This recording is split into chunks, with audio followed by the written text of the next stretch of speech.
Good morning, children. How are you all? I hope all of you are well, fine, safe inside your homes.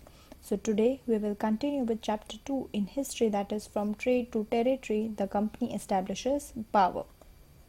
So, lastly, we have already studied the Battle of Plassey. Now, we are going to study the Battle of Buxar.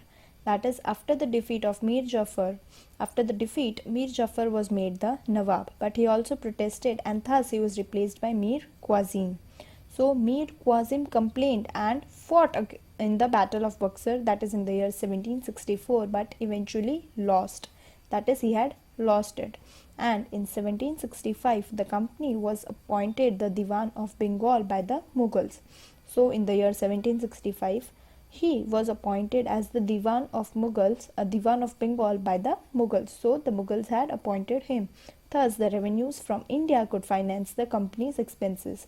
So all those revenue here, it means all those the income, that is all the money which was coming from India, the company could manage its expenses.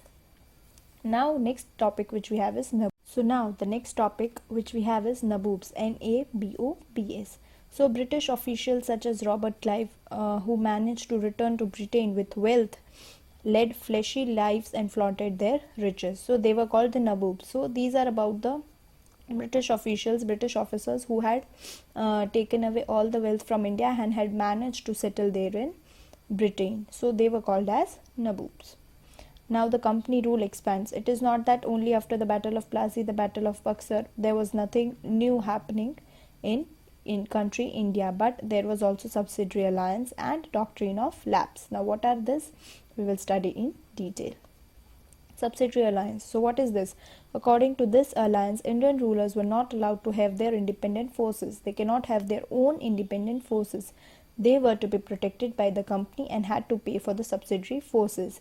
So here the Lord Richard Wellesley, as per the Governor General of the Nawab of Awadh and Hyderabad, were forced to give parts of their territory as they had failed to pay for their alliance. So if they are failing, if they are not giving the money on time, so then their alliance was completely vanished. It was taken away by the British. So here the British wanted the complete control under their hands. Next we have is Doctrine of Lapse.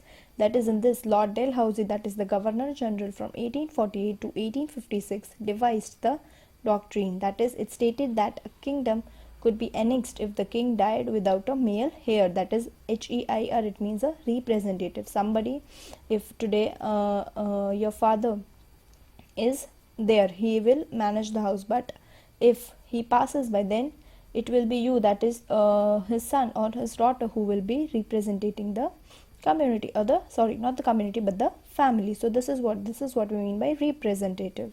So many kingdoms were then annexed, that is Satara, Sambalpur, Nagpur, Awadh, Udaipur, Jhansi, and all of it. So this is what you can see from the picture also.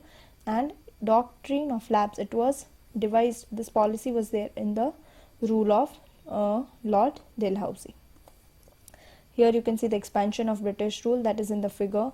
That is areas under the British rule, that is the yellow part, and areas not under the British rule, that is the red portion, that is shown in the different years, that is India in 1797, in 1840 and 1857. So now we come to a conclusion that East India Company was transformed from a trading company to a territorial colonial power. That is, they had come here for the trade, but then they had made their own territory. By 1857, the company came to exercise the direct rule of about 63% and 78% of the population of the Indian subcontinent. So they had completely gained control over it.